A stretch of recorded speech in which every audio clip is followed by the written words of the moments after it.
علم لنا إلا ما علمتنا إنك أنت العليم الحكيم نوينا تعلم والتعليم والتذكر والتذكير والنفع والانتفاع والإفادة والاستفادة والحث على التمسك بكتاب الله وسنة رسول الله صلى الله عليه وسلم والدعاء إلى الهدى والدلالة على الخير ابتغاء وجه الله ومرضاته وقربه وثوابه. اللهم إنا نسألك علما لدني ومشربا صافيا هنيا ونبيا ونيا رب يسر ولا تعسر وبتمم بالخير ولا حول ولا قوة إلا بالله العلي العظيم. Alhamdulillah. Yang pertama-tama dan selama-lamanya kita mengucapkan kesyukuran kepada Allah Subhanahu wa taala. Keinginan dari keduanya dapat kita menyambung pada malam ini Jadi kita sambung masih lagi pada muka surat 14, iaitu makhraj lisan, makhraj lidah. Huruf nun, tempat keluarnya adalah apabila hujung lidah bertemu dengan lelangit belakang sedikit daripada makhraj huruf lam. Lam, nun. Lam depan, lepas tu belakang dia nun. Ya. Kita ambil dua huruf dulu, ya. Dan seterusnya adalah ra, ya, tempat keluarnya apabila hujung lidah bertemu dengan pangkal gigi atas bahagian hadapan tetapi sedikit mendekati lelangit. Ra, ya. Itu. Jadi lam, nun, ra adalah hujung lidah yang mengangkat, yang terangkat, ya, kena pada lelangit. Tapi tempat jatuh dia tu lain-lain. Tempat jatuh dia lain-lain, ya. Okey.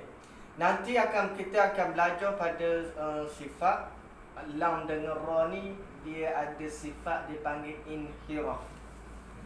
Inhiraf ni apa dia? Lencong, melencong. Lam tu nak pergi ke tempat huruf ra, ra tu dia nak pergi ke tempat huruf lam. Dipanggil inhiraf, melencong. Sebab itu pada huruf lam dengan huruf ra ni dia ada dua tempat pelak. Bukan dua tempat pelak, dua golongan pelak, ya. Yang pertama, satu bangsa yang tidak boleh sebut huruf lam ataupun huruf L kita kata. Yang kedua, hak tak boleh sebut huruf ra ataupun huruf A. Ya. Atau kita kata orang dia olang. Apa? Inhiraf tadi, melencong. Ya. Kalau lawang dia pula tak kepala tapi dia kepara.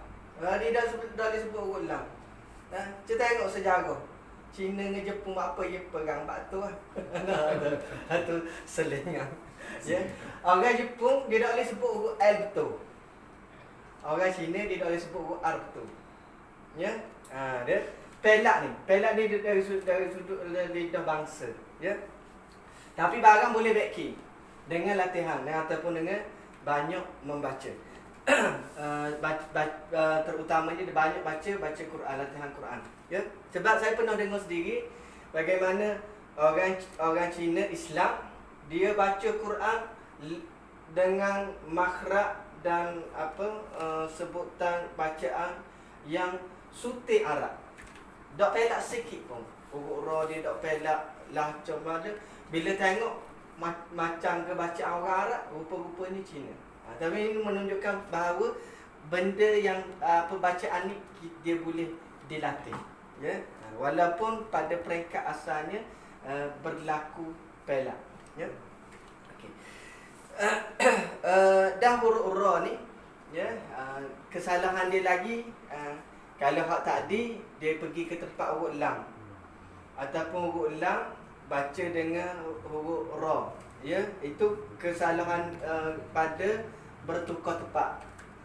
Yang kedua, kepada huruf ra dia tidak getar. Kita panggil dia panggil ra. Tak. Ghairil maghdubi. Jadi tak ada beza. Ghair patut ghairil, tapi kerana hilang getaran itu dia baca dengan ghairil maghdubi alaihim. Bismillahirrahmanirrahim. Ya. Dia berlaku pada orang yang tidak boleh menyempurnakan sifat takrir ataupun getaran pada huruf ra. Walaupun begitu, dia bukan alasan. Bukan alasan apa? Bukan alasan kata dia panggil dia, saya pelak ra. Latih tak cakap nak latih, tapi tak jadi-jadi. Tak. Dia sebenarnya dengan latihan yang banyak ataupun dengan dengan bacaan yang banyak, maka huruf ra itu kita boleh betulkan insya-Allah. Ya, tapi syarat dia banyak baca. Saya jumpa dengan seorang Tok Imam yang pelak ra, tapi dia latih sama. Akhirnya pada surah Al-Fatihah huruf ra dia betul. Tapi bila baca surah lain, huruf ra dia jadi pelak mula. Ni tapi nak katanya apa? Benda kita boleh ubah cara bacaan dengan banyak berlatih lah. Dan memang sungguhlah latihan-latihan ni, dan memang ada kaedah-kaedah yang dibuat oleh ulama tajwid untuk kita latih sebutan huruf ni, ya. Terutamanya huruf macam ke huruf bersifat-sifat dia kadang-kadang benda pak payah, ya. Shin, ya, bunyi sing tak patutnya shin, ya, tapi tidak sempurna sifat. Tak. A'udzubillahi minasyaitonirrajim. A'udzubillahi minasyaitonirrajim. Tak kena. Ya. Maka ubat dia latih lah. Latih. Shin. Lagi kat mana lagi? Ra sat ni. Kemudian semua huruf-huruf yang payah, yang kita rasa payah, dia ubatnya dengan latihan bacaan ataupun kita latih sebut. Itu cara dia. Okey.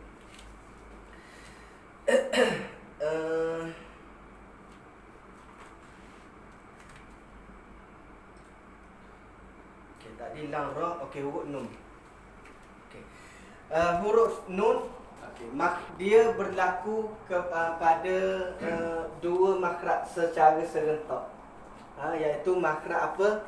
Yang pertama hujung lidah, yang kedua dia melalui rongga khayshum. Huruf nun ini kalau kita tutup hidung, tak boleh nak sebut dia dengan betul. Walaupun tanpa sabdu, walaupun tanpa baris. Dan sebab apa? Dan setengah kitab tajwid kata dia lalu ikut khayshum itu bila ada sakdu ataupun nun mati ataupun bila ada tanda sabdu tajdid, maka dia melalui rongga hidung. Tapi sebenarnya walaupun tanpa tajdid dan tanpa tanda mati, huruf nun tetap melalui rongga hidung. Sebab tu dia ada secara semula jadinya huruf nun ni dia ada sifat dengung. Ya, dua huruf nun dan mim. Semula jadi dia memang gitu dah. Ada dengung dia hak asli. Tinggal lagi kuat dengan tak kuatnya. Lepas tu dia melalui hujung lidah kita dan juga rongga hidung. Tapi kalau kita tutup dan bila kita tutup dia, kita akan rasa benda sekatan, ya, pada kita sebut tu. Tu maknanya huruf nun kita tu betul. Ya. Selain daripada dua huruf nun dan mim, dia tidak melalui rongga khayshum, dia rongga hidung. Kalau kita baca, kita panggil mana? Baca sengar. Bismillahirrahmanirrahim. Baca sengar. Tu salah sebab apa? Guna rongga hidung. Dia guna rongga hidung. Tadatta Allah Allah. Nanti aku buat ni. Ya, ambil dulu sikit. Ada yang nak tanya soalan?